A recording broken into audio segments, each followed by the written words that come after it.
Hola, gusto en saludarte. Aquí en el canal he hablado de transposones o elementos móviles de DNA y someramente de la participación o la influencia de estos en conferir el color a los granos del maíz.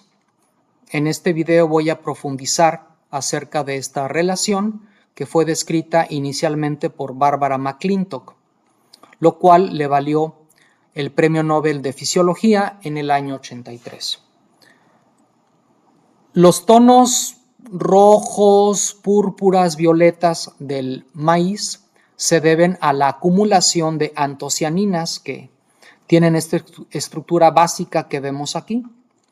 Y pues desde luego que hay tonos muy amarillos, pero estos se deben a la producción de carotenoides, los cuales quedan fuera del alcance de este video. Nos vamos a enfocar en los tonos morados. Entonces, aquí tenemos el cariotipo del maíz, son 10 pares de cromosomas. El par número 9 se distingue porque en uno de los brazos tenemos un nudo o protuberancia. Y no solamente eso, sino que Barbara McClintock pudo identificar un locus, un pedazo de DNA que cuando está presente en el cromosoma número 9, se facilita o se propicia el desprendimiento de lo que está hacia acá. Todo esto fue gracias al uso de microscopía, ¿no? El hecho de que tengamos esta protuberancia o este nudo lo hace distinguible y lo podemos ver mediante técnicas de citogenética. Sin embargo, el desprendimiento de este pedazo del cromosoma 9 requiere de un locus adicional llamado AC por activator, que ahora sabemos que es una transposasa y que está codificado en algún otro lugar del genoma del maíz. Es también necesario que consideres que el tejido que se llama capa de aleurona, que almacena o que acumula los pigmentos, es un tejido triploide. O sea, tiene 3 copias de cada cromosoma.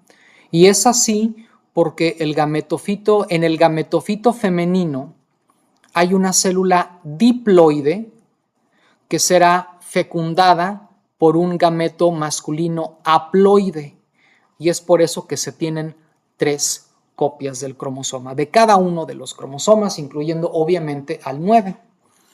Cerca del nudo tenemos el gen C, y le vamos a llamar C por color.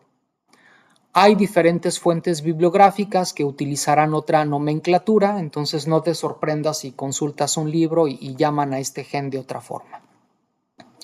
Entonces, en la capa de aleurona, este tejido triploide bastará tener una copia del alelo dominante para dar este color púrpura. Cabe señalar que C no es ninguna enzima, no es un gen para alguna enzima de las antocianinas, es un factor transcripcional que se requiere para la expresión de los genes que codifican para las antocianinas. También es necesario que consideres los genes que tenemos en la vecindad de C, además del DS que hablé en la diapositiva anterior. Aquí te presento estos genes que están ligados, genéticamente ligados, y te presento la versión dominante y recesiva de cada uno. C mayúscula, fenotipo púrpura, C minúscula sin esa pigmentación. SH mayúscula es un fenotipo redondeado, o sea que el grano se ve, digamos, lleno, regordete, y SH minúscula es un grano que vamos a traducir como encogido o como si lo hubiéramos chupado, le hubiéramos sacado el contenido. WX dominante confiere a los granos una apariencia brillante y el recesivo no da esa apariencia. DS puede o no estar, y AC debemos de considerarlo, pero este no está ligado, no está aquí. Entonces, vamos a hacer una cruza en donde la parte femenina va a tener una célula diploide que va a dar origen a la capa de neurona. Desde luego que hay una célula haploide para el embrión, pero esa no nos va a importar para este video. En esa célula diploide, el genotipo que vamos a necesitar es esta combinación, este arreglo de puros alelos recesivos. Y se va a fecundar con un polen que produce gametos con solo versiones dominantes de estos genes, además de DS. Nótese que si en esta planta que va a donar esa célula diploide no tenemos DS, no va a haber desprendimiento de ese pedazo del cromosoma 9. Aquí sí, siempre y cuando tengamos AC. Entonces, si hacemos esta cruza, obtendremos en esas células triploides esta combinación de genes y sus respectivos alelos. Una copia de los dominantes y 2 copias de cada recesivo más DS. Pero como DS está implicado en el desprendimiento de este pedazo del cromosoma 9, es necesario considerar este escenario en donde este pedazo se desprende y a la postre se degrada. Y por lo tanto no habría alelos dominantes que confieran estos fenotipos de aquí. Al hacer la cruza fue lo que se obtuvo. Vemos este grano en donde su mayoría vemos un color púrpura. En esas células triploides tenemos las copias del alelo dominante que vienen del gametofito, del gameto masculino y que confieren el color púrpura por el C mayúscula, esa apariencia redondeada o regordeta, SH, y brillante por WX mayúscula. Todos los demás alelos son recesivos y en este caso el DNA donde están los dominantes se mantuvo intacto, no obstante la presencia de DS. AC está por ahí, pero no pudo cortar aquí. Sin embargo, hubo un sector, igual será tal vez, ¿qué te gusta? El 15% de todo el grano, en donde no tenemos pigmentación, al cual yo le llamo, entre comillas, blanco. Y tenemos lo demás en recesivo, que dan ese fenotipo encogido, como si hubiéramos chupado su contenido, y no brilla. En ese caso, AC sí pudo cortar donde está el elemento DS y entonces este pedazo se perdió, que es lo que vemos aquí. AC expresada en otro lado, corta y entonces todo esto se va a perder. O incluso nada más corta de este lado y como sea todo esto tiene el potencial de desprenderse y bueno, se degrada. Pero tenemos este caso más atractivo en donde en un fondo sin antocianinas emergen manchas o parches con antocianinas.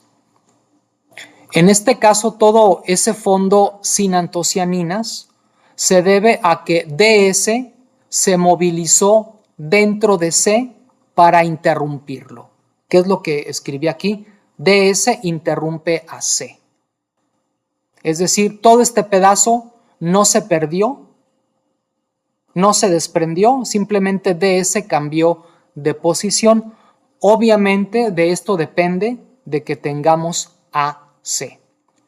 Recuerda que en estas plantas tenemos 2 copias de un recesivo, pero esta también va a ser recesivo y es por eso que también le podemos llamar CM, C con minúscula, por esa razón. En el caso de estos parches o manchas de antocianinas, lo que ocurrió fue que DS cambió de lugar, pero sin afectar a el gen C. Esto que vemos aquí, este esquema, es lo que pudo haber ocurrido o lo que explica la ausencia de antocianinas, el movimiento DS dentro de C. Y en las manchas de antocianinas, lo que tenemos es que DS migró hacia otro lado o DS interrumpiendo AC se desprendió de aquí para migrar a otro lado. Y como sea, tengo un gen C reconstituido que es capaz de funcionar como un alelo dominante para volver a acumular antocianinas.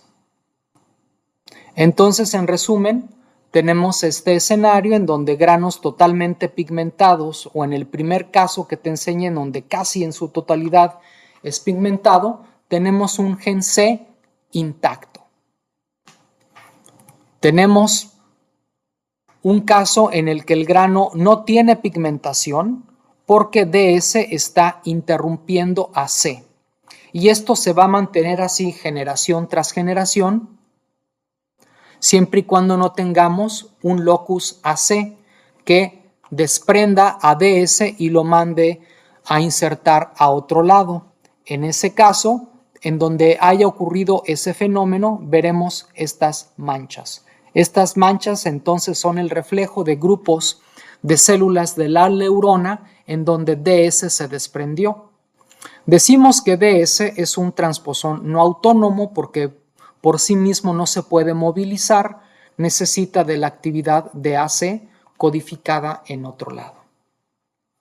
Pues bien, espero que con esto haya quedado más completo tu entendimiento de la relación entre transposones y el color del maíz.